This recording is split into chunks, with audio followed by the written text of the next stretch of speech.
25 वर्ष पूरे होने जा रहे हैं। 9 नवंबर को 25 वर्ष पूरे हो जाएंगे और इसी उपलक्ष्य में उत्तराखंड सरकार रजत जयंती वर्ष मना रही है। विधानसभा का विशेष सत्र बुलाया गया, जिसका आज दूसरा दिन है। हमारे साथ बातचीत करने के लिए उपनेता प्रतिपक्ष भुवन कापड़ी जी हमसे बातचीत करेंगे। सर, विधानसभा का विशेष सत्र बुलाया गया 25 वर्षों के पूरे यात्रा को लेकर के, किस तरीके से देखते हैं 25 वर्षों में उत्तराखंड की जो यात्रा रही है?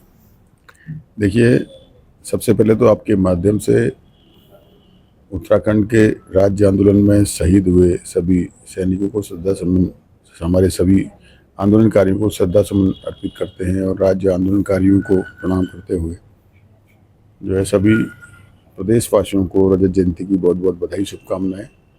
और इन 25 वर्षों में क्या खोया क्या पाया, ये बड़ी बात है। अगर हम बात करें एन डी तिवारी जी की सरकार की, पहले कांग्रेस की सरकार की, तो उस सरकार में औद्योगिक नगरी के रूप में उत्तराखंड को डेवलप किया।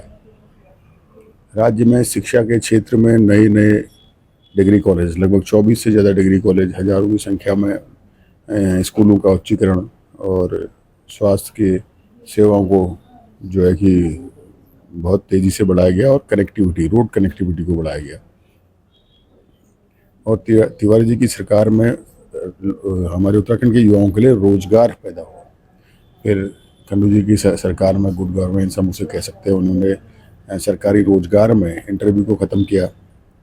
फिर बहुगुणा जी के समय पर सबसे कम समय में संविदा कर्मचारियों को परमानेंट करने, केदारनाथ आपदा से लड़ने, विधानसभा भवन की शुरुआत।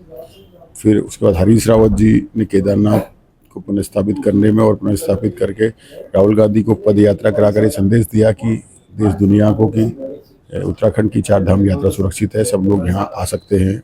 पहाड़ी उत्पादों को, उत्तराखंड के उत्पादों को एक नई पहचान दी। पेंशन, गांव के अंतिम छोर तक के लोगों को आर्थिक मजबूती के लिए पेंशन योजनाएं चलाई, बहुत सारे काम हुए। लेकिन उसके बाद जब हम देखते हैं कि राज्य का कर्जा 37 करोड़ से बढ़कर 1 लाख करोड़ हो गया पिछले 8-9 सालों में, लगातार राज्य में कर्जा बढ़ा, भ्रष्टाचार बढ़ा, भर्ती घोटाले बढ़े, तो 25 सालों में अगर हम ये बात कहें, जो राज्य की जनता आज कह रही है कि इस राज्य में जवान हुआ तो भ्रष्टाचार हुआ, इस राज्य में जवान हुई तो बेरोजगारी हुई, इस राज्य में जवान हुआ तो महिला अपराध हुआ, इस राज्य में जवान हुए तो भ्रष्टाचारी हुए जो भर्ती घोटाले कर रहे हैं, जो युवाओं की मेहनत को बेचने का काम कर रहे हैं, इस राज्य में जवान हुए तो वो जानवर जवान हुए जो पहाड़ों की खेती को नुकसान पहुंचा रहे हैं।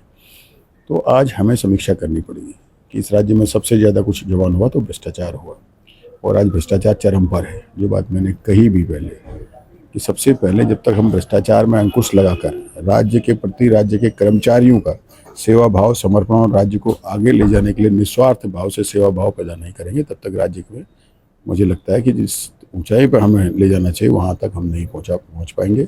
इसलिए हमको संकल्परत होना चाहिए इस रजत जयंती पर कि सबसे पहले इस राज्य से भ्रष्टाचार को जड़ से ख़त्म करेंगे और राज्य के लिए रोजगार पैदा करेंगे।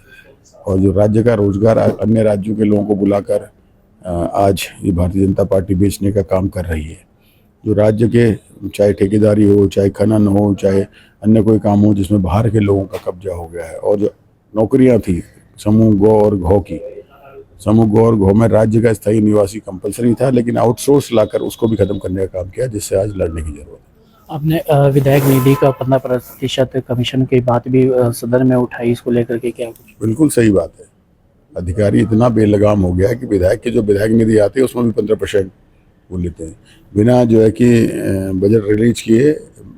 बहुत बुरा हाल है। टीएस के अलग पैसे, रिलीज फंड करने के अलग पैसे, जेई के घूमने के अलग पैसे, तो ये बहुत बुरा हाल उत्तराखंड में है। वो कहते हैं ना, डाइन भी 7 घर छोड़ती है, लेकिन यहाँ अधिकारी जो है कि इतने बेलगाम हो गए, इतने बेशरम हो गए कि जो जनप्रतिनिधि है उन्हीं के यहाँ घर पर डाका डालने का काम कर रहे हैं।